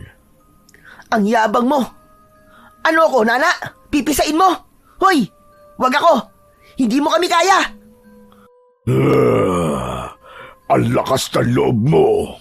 Gusto mo talagang subukan kung hanggang saan ang pasensya ko. Wag na wag mong sasaktan ang anak ko. Magkakasubukan talaga tayo. Gagawin ko ang kahit na anong gusto ko. Wala kang pakialam at wala kang magagawa. Lumundag ng mataas si Bartolo patungo sa kinaroroonan namin ng aking anak na si Ping. Handa niyang atakihin ang aking anak. Ang sabi ko sa'yo, huwag mong pakikialaman ang anak ko! Agad akong humarang upang hindi niya masaktan si Ping. Hawak ko ang aking matalas na itak at inundayan ko ng sunod-sunod na taga ang aswang. Kaya nga lamang, mabilis ang aswang at nagagawa niyang iwasan ang bawat haribas ko ng itak. Mahusay ka palang tumaga sa hangin. Pinagtatawanan mo ba akong hayop ka? Oo, dahil tumataga ka sa wala. Mapapagod ka lang yan. Yun ang akala mo. Hindi ako mapapagod dahil tutulungan ako ng dala kong medalyon. Kaya pala mayabang ka at malakas ang loob dahil umaasa ka sa tulong ng medalyong ipinagyayabang mo. Tama ka. Dahil alam ko na hindi niya ako pababayaan. Akala mo lang yun. Pero ang totoo, hindi sapat ang tulong ng medalyon na inaasahan mo para magapi mo ko. Hindi ako naniniwala sa iyo, halimaw ka. Kailangan ng orasyon ng medalyon na yan para magamit mo ang kanyang lakas mula sa espiritong tagabantay. Kikilos lang ang espiritu sa pamamagitan ng orasyon na ako ang nakakaalam mula sa aking mga ninunong aswang. Nagtaka ako sa sinabi ni Bartolo dahil walang sinabing ganoon si Umbrano. Hindi niya sinabi ang tungkol sa orasyon. O ano? Natahimik ka? Ngayon, nagdadalawang isip ka na ba? Walang silbi sa'yo ang medalyon dahil hindi mo alam ang tamang orasyon. Hindi ako naniniwala sa sinasabi mo. Gusto mo lamang akong linlangin. Bibigyan kita ng pruweba para maniwala ka. Kitang-kita ko na lumuhod ang aswang at may inusalito. Estimtim sepis, partides cremeso, artiro! Bigla kong naramdaman ang paggalaw ng medalyon na nasa loob ng bulsa ng aking pantalon. Hinawakan ko ang aking bulsa dahil ramdam ko na ibig lumabas ng medalyon. O ano? Naniniwala ka na ba sa akin? Nagkaroon na ng bisa sa medalyon na hawak mo ang aking orasyon. Kaya ako ang susundin ng espiritong nagbabantay dyan. Hindi totoo ang sinasabi mo. Nakita ko ang paglapit ng aswang na si Bartolo para atakihin ako. Pero inihanda ko ang aking hawak na armas at hinarap ko siya. Inulan ko ng taga ang paglapit ng aswang. Subalit hindi rin siya nagpaawat. Gamit ang kanyang mahahabang kamay na may matutulis na kuko, ay pilit na dinadakma ang aking braso upang pigilan ako. Ramdam ko pa rin ng mga sandaling yun ang pilit na kumakawala na medalyon sa loob ng aking bulsa. Pero pinigilan kong makalabas yun dahil mas delikado kung makukuha ito ng aswang na si Bartolo. Walang magawa ang anak kong si Ping. Hindi rin niya alam kung paano ko tutulungan. Sa patuloy na pakikipaglaban ko kay Bartolo, ay hindi ko naiwasan ang ginawa niyang pag-atake. Bumaon ang matutulis na kuko ng aswang sa aking dibdib at lumikha yun ng pahabang sugat kasabay ng pagkapunit ng suot kong t-shirt. Nakita kong natatakot na si Ping. Maya-maya ay nagsalita ito at ginaya niya ang orasyon na sinabi kanina ni Bartolo. Estemtem sepes, portedes cremeso, artemo! Muling nagpumiglas ang medalyon sa loob ng aking bulsa. Dahil sa sakit ng sugat sa aking katawan, ay hindi ko na nagawang pigilan ang medalyon. Naramdaman ko na lamang na lumabas ito mula sa bulsa ng aking pantalon. Lumutang yun sa ere at lumabas ang puting usok at nag-anyong tao. Ang espiritong tagabantay. Narinig ko ang pagtawag mo. Anong kailangan mo sa akin? Umbrano, tulungan mo ako. Dapat kong tapusin ang aswang na yan. Hawakan mo ang iyong armas at tutulungan kita na patayin siya. Nahihirapan ako dahil sa malaking sugat sa aking dibdib. Subalit, pinilit ko pa rin ang sarili ko. Kaya lamang, bago pa ako nakakilos, ay nagmamadaling tumalilis si Bartolo. Tay! Tumatakas po ang aswang! Bumalik ka rito, Bartolo! Huwag kang duwag! Bumalik ka rito at magtuos tayo! Tay! Wala na po siya! Nakatakas na siya! Natakot siya dahil alam niyang nasa panganib na ang buhay niya. Umbrano, hindi mo sinabing may orasyon na kailangan para gumana ang bisa ng medalyon. Nakasulat sa medalyon ng orasyon. Mababasa ito roon. Dapat itong banggitin kapag nangangailangan ng tulong. Kanina, si Bartolo ang bumanggit ng orasyon. Pero, nakontrol yun nang ulitin ng anak ko. Kaya tama ang ginawa ng anak mo. Na bago niya ang dapat sanay, masamang plano niya sa medalyon. Noon ko lang naintindihan ang lahat. Orasyon pala ang nakasulat sa medalyon. Kaya lamang, hindi ko yun kayang basahin. Pero ngayon ay alam ko na at memoryado na ng anak kong si Ping. Kaya't magagamit na namin ito. Dahil hindi na namin kailangan si Umbrano at wala na si Bartolo. Kaya ang espiritu ay unti-unti nang bumalik sa medalyon. Naramdaman ko naman ang pananakit ng sugat sa katawan ko. Tay! Patuloy po ang pagdurugo ng sugat niyo. Kailangan na nating umuwi, anak. Nangihina na si tatay. Inalalayan ako ni Ping hanggang sa makauwi kami. Kaya lamang, hindi alam ng anak ko kung paano gagamutin ang aking sugat. Kaya, tinuruan ko na lang muna siya na talian ang katawan ko para maampat ang pagdurugo ng may sugat. Tay, kailangan ko po kayong magamot, pero hindi ko po alam kung paano eh. Teka po hihingi na lang po ako ng tulong. Kanino kayo hihingi ng tulong? Pupuntahan ko po si Lola Santina. Sa kanya po ako hihingi ng tulong, Tay. Tiyak marunong pong panggabot yun. At alam niya po ang kanyang gagawin para po tulungan kayo. Hindi ko na pinigilan pa ang anak ko na si Ping sa kanyang naisip na gawin. Tama nga naman na maaari siyang humingi ng tulong kay Aling Santina. Aba, bakit, Ping? Ano ba nangyari? Lola Santina, tulungan niyo po ang tatay ko. May malaki po siyang sugat sa dibdib. Kagagawan po ng aswang na si Bartolo. Hala, tama pala. Talaga nga palang aswang siya. Lola, tara na po. Puntahan na po natin si Mang Conrado. Tulungan po natin siya. Oo, Bikoy. Kukunin ko lang ang ilan kong gamit. Saka hahanap din tayo ng halabang gamot habang patungo sa bahay nila. Opo, Lola. Tutulungan ko po kayo sa paghahanap. Tara na po. Kailangan po magamot si tatay. Baka po kung ano mangyari sa kanya eh. Kahit masakit ang katawan ko dahil sa mga sugat sa dibdib ko, ay nagawa ko pa rin makaidlip. Nagising na lamang ako nang dumating si Ping. Kasama na nga niya sina Aling Santina at Mikoy. Kumusta na ang pakiramdam mo, Conrado? Eto po, nangihina po ako. Masyadong malaki ang sugat sa dibdib mo. Nalikha ng matutulis na bagay. Lola Santina, kuko po ng aswang ang may gawa po ng sugat na yan. Inutusan ni Aling Santina si Ping para magpakulo ng tubig para linisin ang aking sugat. Ipinadurog naman kay Mikoy ang halamang gamot na ilalagay sa aking sugat.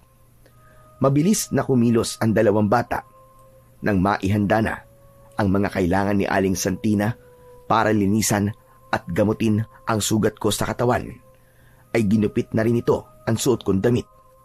Nilinisan niya ang katawan ko para mawala ang mga dugo. Saka inilagay ang dinurog na halamang gamot sa akin sugat. Tinalian din niya yon ng ginupit na tela para hindi matanggal ang mga dinurog na halamang dahon na inilagay niya sa sugat ko.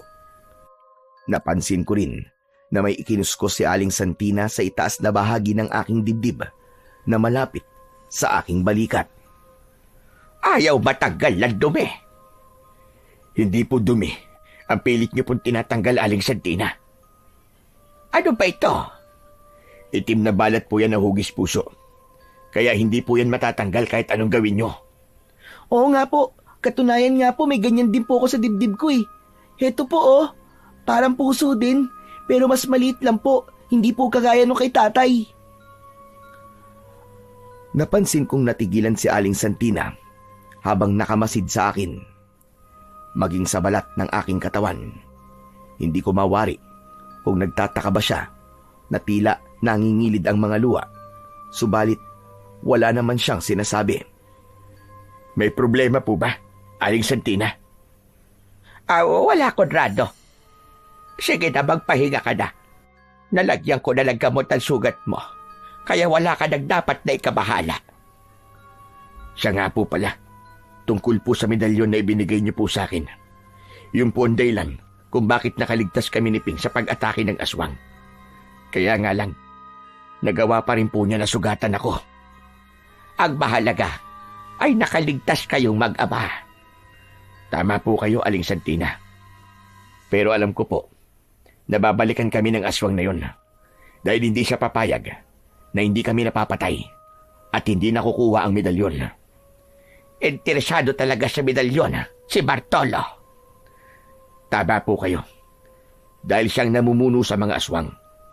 Siguro, tinitiyak muna niyang makukuha ang medalyon bago niya isama dito ang iba pa niyang kauri upang tuluyang pagharian ang lugar na ito.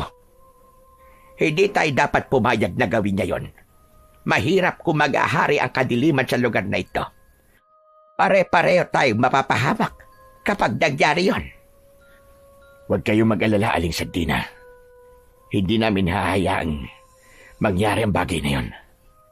Lalo na't alam ko na kung paano gagamitin ang medalyon.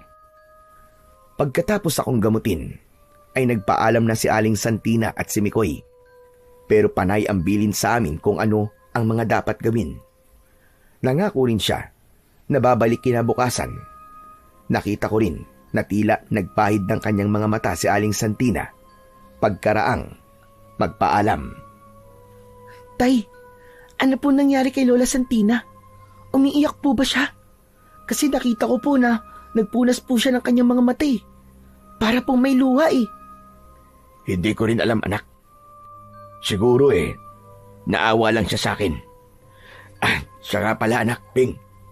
Pagsapit ng gabi, humanda ka, ha? Hindi tayo maaaring magpakampante. Galit ang aswang nang iwan tayo kahapon dahil nabigo siyang patayin tayo. Kaya maaaring bigla siyang magpakita at sugurin tayo dito. Hindi po magtatagumpay yun, Tay. Pangako. Lalo na po ngayong alam ko na po ang orasyon sa medalyon. Maigi na lamang pala at natandaan mo ang orasyon. Ang galing mo. Madali lang naman pong tandaan, Tay. Kaya hindi niya makukuha sa atin ang medalyon. Tayo po ang tutulungan ng espiritong nagbabantay sa medalyon. Sa atin po susunod si Umbrano. Yun naman talaga ang dapat na mangyari, anak. Dahil kasamaan lamang ang ipag-uutos ni Bartolo kay Umbrano. Hindi natin hahayaang mangyari yun. Subalit nang lumipas na gabi, ay walang gumambala sa amin na aswang. Wala ang aswang na inaasahan naming babalik para atakihin kami. Inasahan ko rin na babalik sa lugar namin si Aling Santina gaya ng ipinangako. Kaya lamang, hindi sila dumating. Nabahala naman ako dahil sa pangyayaring yon. Pupuntahan po natin si Lola Santina, Tay. Oo, anak. Hindi kasi ako mapalagay. Pero may sugat pa po kayo, Tay. Baka kung ano po mangyari sa inyo. Kaya niyo po ba? Okay na ako, anak. Kaya ko ang sarili ko. Sa kasabi nga ni Aling Santina, nalagyan niya na ng gamot to at gagaling na rin kagad. Dahil sa pag-aalala, ay nagpunta kami sa bahay ni Aling Santina. Inabutan namin doon si Mikoy na umiiyak. Oh, best friend Mikoy, ano nangyari sa'yo? Bakit ka umiiyak? May nangyari ba, Mikoy? Sabihin mo. Magkonrado, Ping, ang Lola Santina ko nawawala. Pagising ko wala na siya rito. Tapos nakabukas sa bahay namin. Ang ilang gamit ni Lola, nagkalat din. Hindi kaya umalis ang lola mo? Hindi po niya ako kayang iwang mag-isa, Mang Conrado. Kahit hindi po ako tunay na apo ni Lola Santina, alam ko pong mahal na mahal niya ako. Kung wala rito ang lola mo, anong pwedeng dahilan? Baka tinangay siya ng aswang Anak ng putya. Si Bartolo? Siguro po. Posibleng tama kami, Koy. Lalo na't galing kay Lola Santina ang medalyon. Baka nagalit sa lola mo dahil sa akin yung pinagkatiwala. Tulungan niyo po ako, Mang Conrado. Hindi ko po makakayang may masamang mangyari kay Lola Santina. Mahal na mahal ko po siya. Saka sabi niya po sa akin, hindi pa siya maaaring mamatay hanggang hindi natutupad ang pangarap niya. Pangarap na ano? Na makita po ang kanyang anak na inilayo po sa kanya ng kanyang asawa nung maliit pa ito. Sandali lang po, may nakatago po sa lumang larawan ng anak niya na 4 na taong gulang pa lang. Kinuha ni Mikoy ang lumang larawan na sinasabi nito upang ipakita sa akin. Nakaramdam ako ng panginginig nang makita ko ang larawan. Pamilyar sa akin ang larawang yon dahil nakita ko na rin yon nung nagkakaisip na ako. May kaparehong kopya ang larawan na akin ding itinatago. Teka, totoo ba ito? Opo, Mang Conrado, totoo pong picture yan ni Lola Santina at ng anak niya nung maliit pa yun. Tay, bakit po? Ano po nangyayari sa inyo? Para pong naiiyak po kayo. Anak, si Aling Santina. Siya ang taong matagal ko na rin hinahanap. Siya ang nanay ko. Siya ang lola mo. Po, totoo ko po siyang lola. Oo, anak. Kaya nga pinili kong trabahong bumibili ng mga sirang alahas. Para nakakarating ako kung saan-saan lugar. At paraan ko na rin yun. Para makita ko ang aking ina. Pero nakita ko na pala siya. Hindi ko nga lang siya nakilala kagad. Dahil malaki na ang ipinagbago. Dahil matanda na siya. Kayo po pala ang anak na lagi ikinikwento sa akin ni Lola Santina. Kaya lang, bakit hindi niya po kayo nakilala? Dahil maliit pa lang ako nung magkahiwalay kami, Mikoy. Inilayo ako ng tatay ko. Dahil sa problema na hindi nila napagkasunduan. Bigla kong naalala ang mga sandaling ginamot ako ni Aling Santina kung paano niya ako tinitigan at pinagmasdan ang balat sa dibdib ko na malapit sa balikat. Maaaring may naalala siya nang makita yon, kaya lamang hindi niya nagawang ipaalam sa akin sa kung anumang kadahilanan. Mang Conrado, kung nanay niyo po si Lola Santina, mas lalong dapat natin siyang makita. Oo, Mikoy. Hahanapin natin siya. Kung siya ay tinangay ng aswang, posibleng naroon po siya sa lugar ni Mang Bartolo. Kaya hindi na nga kami nagsayang pa ng oras. Kasama ko ang 2 bata ay nagpunta kami sa bahay ni Bartolo. Hapon na ng mga sandaling yon. Tahimik ang lugar. Walang ingay na anumang maririnig. Hindi muna kami lumapit sa bahay, kundi na malagi kami sa di kalayuan kung saan ay natatanaw ang kubo ni Mang Bartolo. Maghihintay kami roon na kumagat ang dilim. Kaya nang nagsimula ng dumilim ang paligid, ay marahan kaming lumapit sa bahay. Agad naming narinig ang hikbi ng isang babae. Kasunod ay ang pagsasalita nito. Si Aling Santina ngayon. Siya ang kumuha sa matandang babae. Pakawalan mo ako, Bartolo. Ano bang kailangan mo sa akin? Hindi ka pa naaawa sa matandang kagaya ko. Pwede ba tumigil ka na, tanda? Ano bang awan sinasabi mo? Dinala kita rito dahil kailangan kita. Matanda na ako, Bartolo. Ba't kailangan mo pa akong pag-interesan? Hindi ba pwedeng yung mga bata na labang? Hangal! Sira ulo tong matandang to. Ano man sinasabi mo? Hindi kita pag-iinteresan gaya ng nasa isip mo. Dinala kita dito dahil gagamitin kita laban dun sa mag-ama. Kay Conrado at kay Ping. Oo, tama ka. Malaki ang atraso sa akin na mag-amang yun. Kaya kailangan mawala sila sa landas ko. Nanggigigil ako sa kanila. Muntik na ako matodas dahil sa mag-amang yun. Hindi pwede. Hindi ako makakapayag na may gawin kang masama sa kanila. Ako ang makakalaban mo. Aba, gusto mo pa talagang pagtanggol sila, ha? Sa tingin ko kasi, mahalaga ka sa kanila.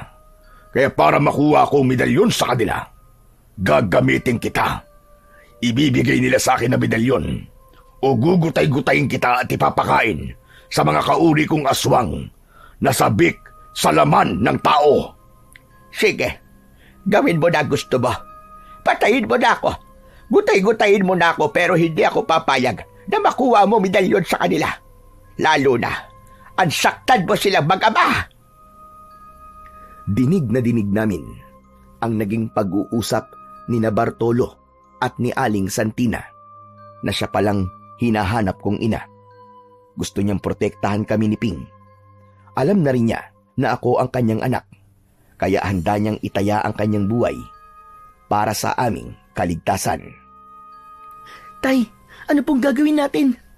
Baka po patayin ni Mang Bartolo si Lola. Hindi ko hahayaan na mangyari yun, anak. Ililigtas natin siya. Kaya nga narito tayo para kunin siya sa kamay ng hayop na aswang na yan. Dahil madamo sa kamay mga tuyong dahon at siit na sanga ng puno ang aming inaapakan, ay lumikhayo ng ingay na narinig naman ni Bartolo. Ano yun? May ibang tao. Palagay ko'y sila na ang hinihintay ko. Maaaring ang mag-ama na yun at gusto ka nilang iligtas. Nakikiusap ako sa iyo, Bartolo. Huwag mo sila sasaktan. Kung ang medalyon ang kailangan mo, sasabihin ko sa kanila na ibigay na lamang sa iyo. Basta't mangako ka lang na pababayaan mo na kami. Gawin mo muna bago ko magtiwala. Pero mangako ka, Bartolo. Mangako ka muna. Ang dami mo sinasabi. Halika, tanda. Lumabas tayo ng kubo para makita kanila at kung paano kita gutay-gutayin kapag nagmatigas sila at hindi pumayag na ibigay ang medalyon. Lumabas ng kubo si Bartolo. Habang hatak-hatak niya si Nanay Santina. Wala siyang awa sa matanda. Huwag kayong magtago riyan, mga hangal! Ito ba ang kailangan nyo? Kaya kayo nandito? Tignan niyong maigi ang matanda na to.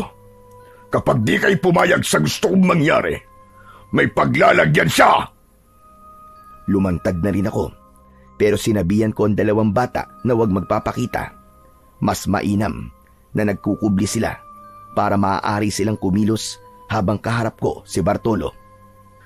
Pakawalan mo siya, hayop ka! Huwag mo siya sasaktan! Ibigay mo muna sa akin ang medalyon. Dahil kailangan ko yan. Matagal nang inaasam-asam yan ng aming mga kauri. Kaya mahalaga yan sa amin. Sige, ibibigay ko to sa'yo. Pero bitiwan mo muna si Aling Santina. Ano ko, taga? Mauna kang ibigay ang medalyon. Nakipagmatigasan ako kay Bartolo hanggang sa biglang nagbago ang kanyang anyo. Naging halimaw si Bartolo. Hayagan niya nang ipinakita sa amin ang kanyang pagiging aswang. Natatakot na nagpupumiglas si Aling Santina habang hawak ni Bartolo. Isang sakmal ko lang sa matandang ito. Matatapos na ang maliligayang araw niya. Nasa gipit na akong kalagayan. Maaari nga niyang gawin ang kahit na ano sa aking ina. Kaya hinawakan ko ang medalyon na isinuot ko sa aking leeg. Kanina pa, habang nakakubli kami.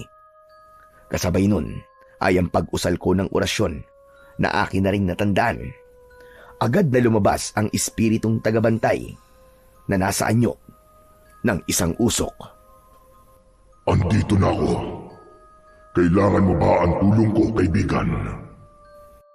Oo, Umbrano. Kailangan ko tulong mo. Tulungan mo kong magapi ang aswang na tumangay sa aking ina. Nakita ko ang kakaibang reaksyon ni Aling Santina nang sabihin ko ang salitang ina. Tama nga ako. Ikaw nga ang aking anak. Ikaw ang anak ko, Conrado. Opo, inay. Kaya nandito ako para iligtas kayo. Alam ko na rin po ang totoo dahil sa larawang ipinakita sa akin ni Mikoy. Mag-iingat ka, Conrado. Alam kong magagawa mong tapusin ang aswang na si Bartolo. May kadramaan pa palang mangyayari, ha? Pero hindi ko hahayaan na maging happy ang ending ng dalawa. Dahil ayokong maging masaya ang mga tao. Ang gusto ko'y makitang nagdurusa sila at namamatay. Pagpapalakas ang tanging magagawa ng espiritu mula sa medalyon. Kaya ako pa rin ang siyang dapat kumilos. Kinuha ko ang itak na nakasabit sa aking bewang at hinarap si Bartolo. Sige na, harapin mo na ang aswang at ako na ang siyang bahalang umalalay at tumulong sa iyo. Sinugod ko si Bartolo. Ganun na lamang ang pagtataka ko dahil naging mabilis ang bawat galaw ko. Nagawa ko ring lumutang sa ere papalapit sa kinaroroonan ni Bartolo. Yun ang tulong na ibinigay sa akin ni Umbrano. Kaya nga lamang, mautak ang aswang dahil ginawa niyang pananggalang ang aking ina. Ito ang iniharap niya sa gagawin kong pagsugod. Kaya napaurong ako dahil mapapahamak ang nanay ko kapag itinuloy ko ang pag-atake na yon. Ngunit ang hindi alam ni Bartolo ay nagawa ng makagapang sa damuhan ng dalawang bata patungo sa kanyang kinaroroonan. Nakita ko ang paglapit ni Ping at Mikoy papunta sa lugar ni Bartolo. Kapwa may hawak na mahabang kahoy ang mga ito. Pangkaraniwang kahoy lamang ang hawak nila. Pero sa tulong ng kapangyarihan ni Umbrano ay maaaring magkaroon ito ng hindi pangkaraniwang lakas. Magkatulong na inihataw ng dalawang bata ang hawak nilang kahoy sa aswang. Wala itong kamalay-malay na nasa likod na niya ang panganib. Paulit-ulit na inihataw nila ang hawak na kahoy. Hindi makapaniwala ang mga bata na agad na nabuwal si Bartolo sa ginawang pagpalo sa katawan nito. Naging matigas na katulad ng bakal ang kahoy na ginamit ng dalawang bata sa tulong ng espiritong bantay na si Umbrano. Mga hayop kayo! Hindi ito maaari! Hindi niyo ako pwedeng linlangin! Magbabayad kayo sa akin! Kasunod noon ay sumigaw ng malakas si Bartolo. Kasabay ng pagsigaw ni Bartolo ay may mga aninong lumitaw mula sa dilim. Ang mga ito ay nagkaroon ng buhay at naging aswang na kauri ni Bartolo. Lahat ay nagulat sa biglang pagdating ng mga kakaibang nilalang. Subalit, nakahanda ako at ang dalawang bata. Ginamit ko ang aking matalas na itak. Ginamit naman ni Ping at Mikoy ang mahabang kahoy. Nakaalalay sa kanilang mga galaw si Umbrano at sinasabayan ko yun ng pag-atake sa mga kalabang aswang. Umaatikabong labanan ang nangyari sa pagitan namin at ni Bartolo. Ganon din naman sa mga aninong naging aswang kontra sa dalawang kabataan. Bawat isa ay buong tapang na nakipaglaban. Hindi makikita sa kanila ang takot. Samantala, nagmamadaling lumayo si Inay o si Aling Santina habang patuloy ang labanan. Kailangang iligtas niya ang kanyang sarili dahil sa tulong ni Umbrano ay nakita ng dalawang bata na unti-unting nauubos sa mga aswang. Sugatan naman si Bartolo dahil sa talas ng aking itak. Saglit pa ay hindi na ito makatayo at tuluyang humandusay hanggang sa ganap ng malagutan ng hininga. Puro ka lang pala yabang, Bartolo. Ngayon, wala nang makikialam at maghahangad sa medalyon. Tama ka. Dahil maging akong tagapagbantay ng medalyon, ay hindi papayag na mapunta ito sa kadiliman. Kailangan ko nang umalis, kaibigan. Hanggang sa muling pagkikita. Salamat, anak. Maraming salamat at ligtas tayo. Hindi ko makakalimutan ang sandaling ito. Natapos na ang matagal ko ng paghahanap. Natagpuan na din kita, aking anak. Matagal ko na rin pong inaasam na mangyari ito, Nay. Ang makita at makasama kayo. Ang medalyon, ito pala ang magiging dahilan para matupad ang matagal ko ng pangarap. Ang makita kitang muli. Patawad, anak, dahil iniwan kita. Hindi ko rin gustong gawin yon. Kaya lamang, magulo ang pagsasama namin noon ng tatay mo. Hindi niyo po kailangan magpaliwanag, Nay. Kalimutan na po natin ang nakaraan. Ang mahalaga po ngayon ay nakita ko na po kayo at makakasamang muli. May panahon pa para sa bagong simula. Isang matamis na ngiti ang nakita ko sa mga mata ng nanay ko. Masaya rin ang dalawang bata. Napunan ang puwang na matagal ko nang nararamdaman sa aking dibdib. Kasama ko na ngayon ang taong matagal kong pinapangarap na makita. Ang medalyon naman at ang aswang. Sila ang naging dahilan para makasama kong muli ang aking ina. Kapag may mga bagay tayong nais mangyari, huwag tayong susuko. Gawin natin ang lahat ng paraan dahil sa dulo, tiyak na ito ay magkakaroon ng katuparan para sa inaasam nating kaligayahan. At dito na po nagtatapos ang aking kwento. Maraming salamat po sa inyong pakikinig. Sana po ay may nakuha po kayong aral sa aking karanasan. Mabuhay po tayong lahat at pagpalain pa ng puong may kapal.